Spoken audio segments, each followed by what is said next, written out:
자, 여러분 안녕하십니까? 오늘은 이제 지난 시간에 이어서 구약 성경 들여다보기 두 번째 파트 예언서에 대해서 함께 살펴보는 시간 갖겠습니다. 지난 시간에 우리가 성문서 어떻게 읽을 것인가 봤다 그러면 오늘은 예언서 어떻게 읽을 것인가 이 부분을 같이 살펴보도록 하겠습니다. 예언서는 이미 설명드린 것처럼 하나님의 말씀을 전하여서 이스라엘 백성들에게 전하는 역할을 했던 사람들을 예언자들이라 이렇게 얘기했습니다. 그래서 성경에서는 이사야서부터 말라기까지 총 17권 이 예언서에 해당되고 이것을 히브리말로 느비임이라고 합니다. 예언자들을 히브리어로 나비라고 하거든요. 그래서 여기에서 같이 나온 말로 보시면 되겠습니다. 그러면 이 예언서가 어떻게 구분되는지 시대에 따라서 우리가 살펴보겠습니다. 먼저 이제 분열왕국 시대죠. 이스라엘이 솔로몬 이후에 북왕국과 남유다로 이렇게 분열됐다고 그랬는데 이 시대부터 본격적으로 이 기록에 나와 있는 예언자들이 활동하던 시대입니다. 먼저 주전 8세기 예언자라고 보통 불리는 사람들이 있는데 여기는 요나, 아모스, 호세아, 이사야, 미가 이렇게 5명의 예언자가 해당이 되겠습니다. 여기 요나서에 이제 가로를 쳐놨는데 이거는 사실 연대가 조금 논란이 있는 경우 이렇게 제가 가로 표시를 했습니다. 여기 예레미야 애가도 가로를 쳐놨죠. 그래서 예레미야 애가에서 예레미야라는 이름이 붙었지만은 이거는 7세기가 아니라 포로기 시대에 그 책으로 이렇게 보는 견해가 많습니다. 이런 경우들은 제가 가로로 이렇게 쳐놨습니다. 물론 이제 요나서 같은 경우는 성경을 보면은 열왕기하 14장 25절에 이렇게 나와 있어요. 이스라엘의 하나님 여호와께서 그의 종 가드헤벨 아미떼의 아들 선지자 요나를 통하여 하신 말씀과 같이 여로보암이 이스라엘 영토를 회복하되 하맛 어귀에서부터 아라바 바다까지 하였으니 요 구절로 보면은 요나라는 선지자가 여로보암, 여기 여로보암은 예후 왕조의 두 번째 왕인 여로보암 2세를 말합니다. 이스라엘이 가장 정치적으로 강성했던 시대죠. 그러나 신앙적으로는 가장 타락했던 시대. 이때부터 이제 주전 8세기 예언자들이 이제 활동하기 시작하거든요. 아모스, 호세아 이런 사람들이 다 그때 당시에 같이 예언했던 그러한 사람들입니다. 그래서 일단 요나를 분열국 시대 8세기 예언자로 이렇게 구분했습니다. 그 다음에 이제 그 후에 이제 북이스라엘이 멸망하고 주전 7세기에 이르러서 주로 활동했던 예언자들이 나오는데 그때 예언자들이 나훔, 하박국, 스바냐, 예레미야 이렇게 4명의 예언자가 되겠습니다. 그 다음에 이제 이스라엘이 이제 유다까지 완전히 바벨론한테 망한 다음에 이제 포로로 잡혀가지 않습니까? 주전 587년 6년 사이에 망하고 이제 바벨론 포로로 잡혀서 70년 동안 포로기가 이제 있게 되는데 그때 이제 활동했던 예언자들이 이렇게 다니엘, 에스겔, 오바댜, 요엘 이렇게 4명, 요엘도 마찬가지로 연대가 좀 논란의 여지가 있어서 이렇습니다. 그 다음에 이제 포로 이후에 바산 고레스의 칙령으로 이스라엘이 다시 예루살렘으로 복귀하는 귀환기 돌아오던 시기에 예언했던 예언자들이 학개, 스가랴, 말라기 이렇게 되겠습니다. 이 중에서 이제 이사야, 예레미야, 에스겔은 이제 장수가 길어서 대예언서라 한다 이렇게 말씀드렸잖아요. 거기다가 플러스 다니엘과 예레미야, 예가까지 이렇게 합쳐서 5권을 대예언서라고 말하고 나머지 12권의 책을 소예언서라고 그렇게 분류하기도 한다라는 것을 말씀드리겠습니다. 참고자료로 제가 분열왕국 시대 역대 왕과 선지자들 표를 과거에 쓰던 걸 갖다가 이제 같이 올릴 건데요. 이것이 이렇게 돼 있어요. 잠깐 열어보면요. 시간이 좀 걸립니다. 이렇게 되어 있습니다. 이제 북왕국의 왕들이 어떻게 되어 있었고, 남왕국의 왕들이 어떻게 되어 있었고, 주변 민족은 어떻게 되어 있고, 선지자 그때 활동하던 사람들은 누구냐, 예언 대상이 누구고, 관련 성경 구조는 어느냐 이렇게 정리를 했습니다. 여기 보면은 이제 북왕국의 오므리부터 요람까지는 오므리 왕조, 오므리의 아들들이 다시던 시대죠. 그리고 이제 요람 때 이제 예후가 요람을 배반하고 왕이 되는 거예요. 그래서 그 후에 이제 스가랴까지 예후 왕조 이렇게 되는 겁니다. 이렇게 색깔로 표시해 놨고요. 그다음에 남유다에서 히스기야가 요시야 두 명을 특별히 표시해 놓으니 두 명의 왕은 특별히 긍정적인 평가를 받았던 그나마 그런 왕들이었기 때문에 이렇게 표시를 해놨습니다. 그리고 이제 보시면 알겠지만 여기 지금 8세기 예언자들로부터 시작해서 여로보암 2세 때 주로 활동이 시작됐죠. 이때 이후의 예언자들이 이제 우리가 성경의 기록에 남아 있는 그런 예언자들이라는 겁니다. 8세기에 아모스, 호세아, 이사야, 미가, 그다음에 7세기에 나훔, 스바냐, 하박국, 예레미야, 그 다음에 이제 포로기, 다니엘, 에스겔, 오바댜, 요엘, 그다음에 기황기, 학개, 스가랴, 말라기, 금방 봤던 것처럼 이렇게 돼 있고, 그 다음에 이제 예언서로 따로 기록되어 있지는 않지만 이제 사무엘, 열왕기, 역대기 이런 쪽에 이제 이스라엘 역사 쪽에 보면은 나오는 예언자들이 있어요. 유명한 우리 엘리야도 있고 엘리사도 있고 이렇게 다 표시가 되어 있으므로 여러분이 참고하시면 좋겠습니다. 그 다음에 사무엘하고 열왕기하고 역대기 비교표를 참고로 하나 넣을 건데요. 사무엘 열왕기에서는 남북의 역사가 비교적 공정하게 기록되어 있는 반면 역대기는 남유다 중심의 역사가 기록되어 있거든요. 그래서 이게 중복됩니다. 그래서 성경 읽을 때 같이 이렇게 비교해서 보면은 좀 이해하는 데 도움이 될까 해서 이렇게 표를 만들어서 사무엘 열왕기 역대기 같은 내용들이 나오는 구절들을 이렇게 쭉 정리를 해보았습니다. 여러분께서 이것도 참고하셔서 성경을 읽고 공부하는 데 사용하시면 유용할 것이라고 생각이 됩니다. 자, 이제 예언서의 이제 구분을 이렇게 마치고 각 그 시대별 예언자들 시기와 주요 내용들에 대해서 한번 살펴보도록 하죠. 먼저 8세기 예언자들을 보겠습니다. 그 중에서 이제 여기 보면 요나, 아모스, 호세아는 거의 동시에 활동했던 예언자들입니다. 바로 북쪽 왕 여로보암 2세 시대에 활동했던 예언자죠. 근데 이 요나서는 어떤 내용을 담고 있습니까? 바로 니느웨에 대한 경고의 말씀을 하고 있는 것을 볼 수 있습니다. 니느웨는 당시 이제 북이스라엘을 괴롭히던 아수르 왕국의 수도거든요. 근데 이 이방 나라에 대해서 하나님이 가서 경고하고 그들이 회개하도록 하나님의 말씀을 선포하니까 요나가 어떻게 합니까? 도망가죠. 반대 방향으로. 다시스로 이렇게 해가지고 지중해 쪽으로 도망가니까 큰 물고기 뱃속에 하나님께서 삼키도록 해가지고 그래서 거기 이제 사흘간 있다가 다시 나와서 이제 니느웨에 결국은 가서 하나님의 말씀을 선포하고 그리고 이제 니느웨 백성들이 그 말씀을 듣고 회개했다라는 그런 내용인데요.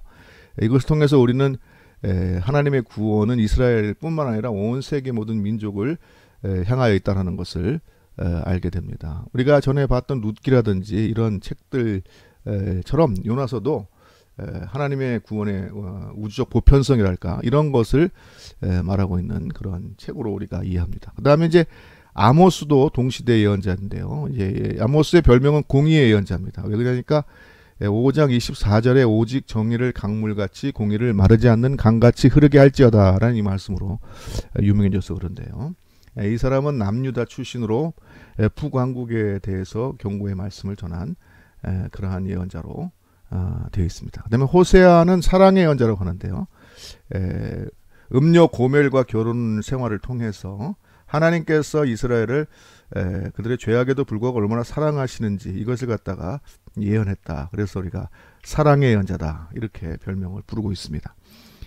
그 다음에 이제 이사야인데요. 이사야는 유다왕 우시아에서부터 히스기야 시대에 활동했던 예언자입니다. 특별히 이제 히스기야 시대 때 아수르 왕이 이제 유다를 쳐들어오거든요. 왜냐하면 이제 아수르 왕이 이스라엘을 멸망시키고 보니까 유다가 반아수르 정책을 취하면서 대항을 하니까 이것을 정벌해야겠다 싶어가지고 쳐들어왔단 말이에요. 이제 그때 기록이 이제 열왕기하 18장에서 20장 사이에 나와 있는데 여기 보면은 아수르 왕 산헤립이 이제 그의 부장 랍사게를 시켜서 유다를 공격하고 그리고 위협하고 하는 그런 장면이 나옵니다. 이때 왕이 히스기야거든요.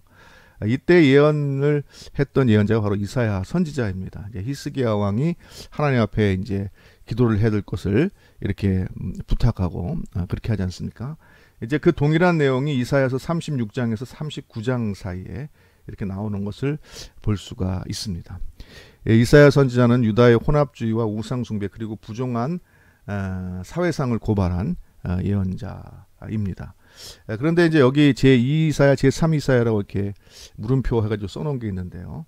1장부터 39장까지는 대개 이 역사적인 배경을 한 그러한 예언으로 되어 있는 것을 분명히 알 수가 있는데 40장부터는 분위기가 확 바뀐다는 것을 많은 사람들이 이제 읽으면서 깨닫게 됐어요. 그러면서 이때는 오히려 이제 포로기 그리고 제3이사야 같은 경우는 55장부터 이제 특별히 더 불련한 사람들도 있는데 이제 포로 귀환 이후에 이 시대를 배경으로 한 예언이다 이렇게 생각을 해서 이렇게 나누기도 합니다. 하지만 굳이 그렇게 생각하지 않더라도 선지서의 거의 대부분의 내용들이 뭡니까? 죄악에 대한 심판과 그럼에도 불구하고 하나님께서 이 민족을 구원하시려는 회복의 희망을 전하고 있는 것이 거의 공통적인 그 내용들이거든요. 그런 의미로 볼 때 그렇게 이해하는 것도 뭐 괜찮겠다 그런 생각을 하게 됩니다. 그 다음에 이제 마지막으로 8세기 예언자의 미가가 나오는데 이 사람은 유다 왕 요담에서 히스기야 시대에 예언했던 사람이고 일반적으로 이제 이스라엘의 심판과 회복을 말한 그러한 예언자로 우리가 알 수가 있습니다. 어떤 분들은 이게 이제 아모스와 호세아의 예언을 갖다가 모두 합해서 했다 뭐 이렇게 이야기도 하는데 뭐 그건 유형적인 분류고요. 어쨌든 이렇게 예언을 한 것으로 그렇게 정리가 되겠습니다. 그 다음에 이제 7세기 예언자 보시죠. 이거는 이제 북쪽 이스라엘이 망한 이후에 주로 이제 남쪽 유다에 대해서 예언했던 사람들입니다. 먼저 나훔은 이제 유다왕 므낫세에서 요시야 시대까지 예언했던 예언자이고 예언의 내용은 니느웨에 대한 심판의 예언입니다. 니느웨가 아수르의 수도라고 그랬죠. 거기에 대한 심판의 예언을 하고 있는 것이 주요 내용으로 되어 있는 그런 선지자입니다. 그 다음에 두 번째 하박국은 유다왕 요시야 시대 혹은 그 이전에 활동했을 것으로 추정하는데요. 바벨론의 위협이 있는 이제 가운데 이제 아수르 다음에 바벨론이 일어나서 이제 유다를 갖다가 다시 위협하거든요. 그리고 이제 나중에 보면 알겠지만 바벨론에서 이제 유다가 망하게 되죠. 그리고 이제 포로로 잡혀가는데 이제 바벨론의 위협이 한참 이제 시작될 무렵에 하박국 선지자가 예언을 합니다. 그러한 위협 가운데서도 하나님의 구원의 희망을 선포한 예언자, 그래서 희망의 예언자라 그렇게 우리가 부릅니다. 특별히 하박국서 2장 4절은 유명하죠. 사도 바울이 이것을 로마서 1장 17절에서 인용했거든요. 오직 의인은 믿음으로 말미암아 살리라 함과 같으니라는 말씀인데요. 이 말씀이 종교개혁의 중요한 그런 모토가 되었다는 거 참고로 알아두면 좋겠습니다. 그 다음에 스바냐서인데요. 스바냐는 유다왕 요시야 시대에 활동했던 예언자입니다. 여호와의 날의 예언자라 우리가 흔히 이렇게 말하죠. 욤 야훼라고 합니다. 욤은 날이란 뜻이고 야훼는 여호와란 뜻이죠. 여호와의 날의 예언자. 그럼 여호와의 날은 어떤 날이냐? 심판의 날이면서 동시에 구원의 날이다. 이렇게 요약할 수가 있겠습니다. 스바냐 선지는 요나서와 더불어서 구원의 우주적 보편성, 다시 말해서 모든 민족을 주님께서는 구원하시기를 원하신다라는 메시지를 선포한 예언자로 우리가 이렇게 이해하겠습니다. 그 다음에 이제 예레미야인데요. 예레미야는 요시야 말년에 소명을 받아서 유대왕 요호야김과 시드기야, 이 시드기야가 유다의 마지막 왕이거든요. 이때 활동했던 예언자입니다. 우리가 흔히 눈물의 예언자라 그렇게 얘기합니다. 아마 예레미야 애가와 관련돼서 이렇게 말하는 것 같은데 예언의 내용은 바벨론에 의한 유다의 심판을 예언한 것으로 이렇게 되어 있습니다. 7장의 성전 설교는 유명합니다. 하나님께서 성전일지라도 그 사명을 감당하지 못하면은 그 성전으로부터 이제 심판할 것이다라는 그러한 내용의 설교이죠. 굉장히 시사하는 바가 큰 그런 말씀이다 이렇게 생각이 됩니다. 그 다음에 이제 말씀드렸던 애가인데요. 예레미야 애가라고 붙어 있지만 7세기보다는 오히려 포로기 이후의 저작이라 이렇게 생각하는 분들이 많은 것 같습니다. 주전 587년에서 516년 사이 아닐까 그렇게 추정을 하고요. 물론 여기서 이제 애가라고 해서 라멘테이션 했으니까 이제 슬픈 노래, 절망, 뭐 이스라엘의 예루살렘의 멸망 이거를 이제 목도하고 그것을 노래한 것으로 이렇게 우리가 볼 수도 있지만은 결론은 뭡니까? 그 가운데 회복의 희망을 노래한 것으로 우리가 이렇게 이해할 수가 있겠습니다. 자, 그럼 다음으로 넘어가죠. 다음은 이제 포로기 예언자들입니다. 예루살렘이 바벨론에서 완전히 함락되고 멸망한 후에 포로로 잡혀간 그 상태에서 이제 바벨론 포로 상태에서 이제 예언했던 사람들입니다. 첫 번째는 이제 다니엘인데요. 다니엘에 대해서는 뭐 여러 가지 이야기가 있습니다. 이 다니엘이라는 게 이제 고대 근동의 유명한 의인, 위인의 이름에서 왔다, 뭐 그거와 관계 있다라는 얘기가 있어서 아까도 지난번에 말씀드렸던 욥이나 노아, 다니엘 이런 사람들은 고대 근동의 신화들과도 좀 관련성이 있는 것으로 이렇게 알려져 있다고 그랬죠. 어쨌든지 다니엘은 유다 왕 여호야김 때 바벨론을 포로로 잡혀갔다 이렇게 나와 있습니다. 다니엘서 1장 1절에서 6절 사이에. 그래서 이제 바사 왕 고레스 3년까지 환상을 보았는데 그것을 적은 것이 다니엘서다. 그렇게 말씀드릴 수가 있겠습니다. 그래서 이제 1장부터 6장까지는 이제 꿈의 해석이죠. 바벨론 바사 왕의 꿈의 해석에 대한 내용들이 주로 나와 있고, 그 다음에 이제 7장에서 12장까지는 환상입니다. 묵시, 이제 장래에 일어날 일에 대한 그 환상을 적은 것인데 상당히 난해하죠. 그래서 이게 이제 요한계시록과 더불어서 이제 잘못 읽으면 이단 사상에서 이렇게 하는 것처럼 허무맹랑한 그러한 해석이 나올 수 있는 그러한 우려가 있는 책인데요. 우리가 이것을 하나님의 말씀 구속사적인 관점에서 잘 이해해야겠습니다. 그래서 이 부분에 대한 내용을 조금 정리한 걸, 간단하게 정리한 걸 옛날에 이제 성경 공부할 때 정리했던 건데 이렇게 참고 자료로 제공하겠습니다. 그러니까 여러분이 이거 보시고 참고하시면 좋겠습니다. 그 다음에 이제 에스겔입니다. 에스겔은 유다 말 시드기야 5년에서 포로기 25년 즈음까지 예언한 것으로 추정이 됩니다. 그래서 에스겔의 내용은 이렇게 크게 5가지로 나눠볼 수 있는데 1장에서 3장까지 에스겔이 소명을 받는 내용이 나오고, 그 다음에 24장까지는 예루살렘과 유다에 대한 심판의 내용이 나옵니다. 그 다음에 이제 계속해서 역사적인 내용을 다루는 걸로 연결시킨다 그러면 예루살렘의 멸망 이후에 대한 예언을 33에서 39장까지 하고 있습니다. 그리고 마지막에 성전 환상을 보는데요. 바로 이스라엘의 회복의 비전을 본 것입니다. 그리고 이제 요 사이에 이방에 대한 이야기가 삽입되어 있는 걸로 이렇게 구조가 되어 있습니다. 그래서 에스겔서도 상당히 좀 읽기 어려운 그런 책 중에 하나인데 이 역사적인 배경과 더불어 읽는다면 우리가 에스겔을 이해하는데 좀 더 이해하기 쉽다 이렇게 말씀드리고 넘어가도록 하겠습니다. 그 다음에 이제 오바댜서입니다. 유다의 멸망 이후에 바벨론이 에돔 정벌 시기, 바로 그때가 주전 553년경인데 이 사이에 활동했던 예언자로 이렇게 알려져 있습니다. 예언의 내용은 에돔, 특별히 에돔이 많이 나오는데 에돔과 이방에 대한 심판, 그리고 이스라엘 민족의 회복을 예언한 것으로 이렇게 정리할 수가 있겠습니다. 그리고 마지막에 이제 요엘입니다. 요엘은 연대가 미상이라고 제가 써놨는데 이 통일된 그 의견이 없습니다. 그리고 굉장히 그 연대의 폭이 넓어요. 그래서 확정하기가 참 힘들고, 요엘 선지자는 여호와의 날을 얘기한 선지자로, 아까 바로 직전에 우리가 얘기했던 스파냐 있죠?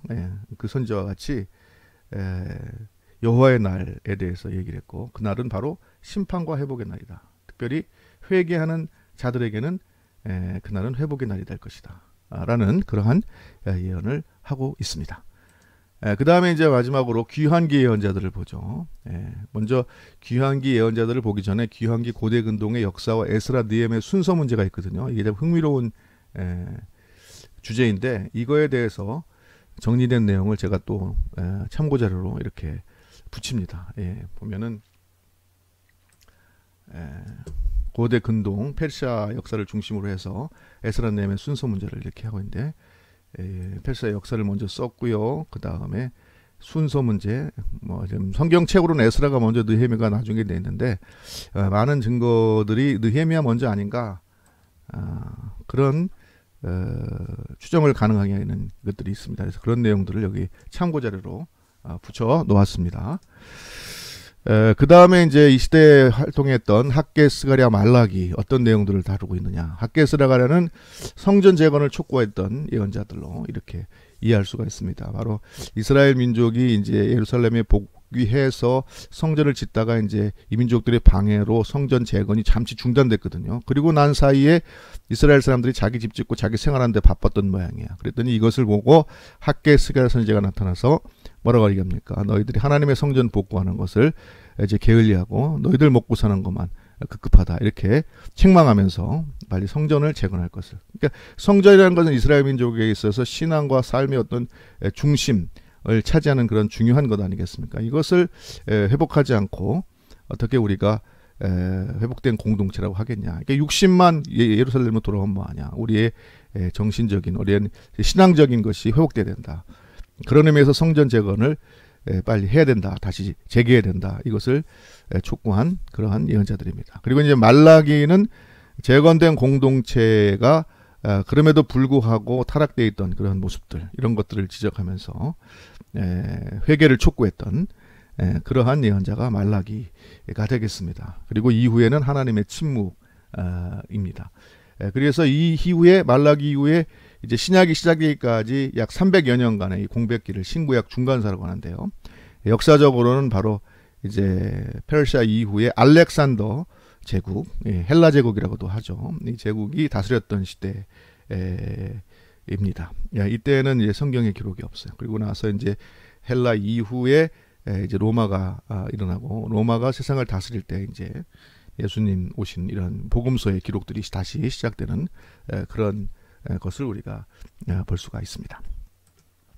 자, 그러면 마지막으로 이제 예언서 어떻게 읽을 것인가, 이것을 간단히 정리하고 마치겠습니다. 첫 번째, 우리가 예언서를 읽을 때 공의의 하나님을 바라봐야겠다라는 것입니다. 예레미야서를 잠깐 보죠. 내가 이 모든 말로 백성에게 말할 때에 그들이 내게 묻기를 여호와께서 우리에게 이 모든 큰 재앙을 선포하시면 어찌 됨이며 우리의 죄악은 무엇이며 우리가 하나님 여호와께 범한 죄는 무엇이냐 하거든. 너는 그들에게 대답하기를 여호와께서 말씀하시되 너희 조상들이 나를 버리고 다른 신을 따라서 그들을 섬기며 그들에게 절하고 나를 버려 내 율법을 지키지 아니하였음이라. 하나님을 버리고 우상 숭배하고 하나님의 말씀을 따르지 않은 죄, 그 죄에 대해서 하나님께서는 반드시 심판하신다는 그 공의, 이것을 말하고 있죠, 예언서들이. 그렇기 때문에 공의의 하나님을 우리가 바라봐야 되겠다. 그 다음에 두 번째, 그럼 그 공의가 끝이냐? 공의의 반면은 바로 사랑이라는 것을 또한 우리가 잊지 말아야 됩니다. 그래서 예언자들은 항상 죄에 대해서 심판을 말하면서 나중에는 무슨 얘기를 합니까? 하나님께서 그분의 사랑으로 그 백성들을 회복시킬 것이다. 남은 자들을 다시 돌아오게 하실 것이다. 회개하는 자들에게 그날은 심판이 아니고 회복의 날이 될 것이다. 이런 얘기를 한다고 그랬잖아요. 그래서 공의와 사랑은 손바닥의 양면과 같다. 하나님의 공의는 사랑의 반면이다. 이것을 우리가 이해해야 되겠습니다. 자, 그래서 이사야서 49장 6절을 보면 그가 이르시되 내가 나의 종이 되어 야곱의 지파들을 일으키며 이스라엘 중에 보존된 자를 돌아오게 할 것은 매우 쉬운 일이라. 내가 또 너를 이방의 빛으로 삼아 나의 구원을 베풀어 땅끝까지 이르게 하리라 라는 말씀이 나오는데, 하나님께서 심판을 하시겠지만 죄에 대해서는 용서가 없으시지만, 그러나 그건 끝이 아니다. 이스라엘 백성들이 다시 회복되고 다시 그의 백성들을 구원하기 위해서 책망하시는 것이지, 책망이 마지막 하나님의 말씀은 아니다라는 사실을 우리가 예언서를 통해서 배우게 됩니다. 그 다음에 마지막으로 이 시대를 향한 예언자가 되라 이렇게 되어 있는데, 우리가 예언서를 읽으면서 하나님의 정의와 하나님의 사랑을 깨닫고 하나님께서 오늘 이 시대를 향해서 어떠한 말씀을 하시는지 그것을 전하는 그러한 사람들이 되어야겠다, 그러한 성도가 되겠다라는 것을 말씀드리겠습니다. 이사야서 6장 8절 읽겠습니다. 내가 또 주의 목소리를 들으니 주께서 이르시되 내가 누구를 보내면 누가 우리를 위하여 갈고 하시니 그때 내가 이르되 내가 여기 있나이다 나를 보내소서 하였더니, 이게 이사야가 이제 소명을 받을 때 하나님의 부르심을 받고 답한 내용이거든요. 이와 같이 우리도 하나님의 이 시대를 향한 뜻을 전하는, 공의 뒤에 숨어있는 하나님의 사랑을 전하는, 하나님께서 우리를 구원하시기를 원한다는 사실을 전하는 그러한 사람들이 되기를 바랍니다. 자, 이제 제2권 3과의 요약하겠습니다. 성문서 욥기부터 아가서까지 5권으로 캡투빔이라 한다, 그렇게 말씀드렸고요. 그 다음에 예언서는 이사야부터 말라기까지 17권이로 느비임이라고 하며, 왕조 시대부터 이스라엘의 귀환기까지 활동한 예언자들의 기록이다, 그렇게 말씀드렸습니다. 하나님의 심판과 회복의 소망, 이것이 반복적으로 나타나고 있습니다. 우리는 성문서를 통하여서 하나님을 찬양하고 또 하나님께서 우리에게 주시는 삶의 지혜를 배우며, 또 예언서를 통하여서는 심판에 담긴 하나님의 사랑, 그것을 배우겠다, 이렇게 요약하고 마치겠습니다. 자, 그럼 한 주간도 승리하십시오. 이제 다음부터는 신약 성경으로 넘어가도록 하겠습니다. 감사합니다.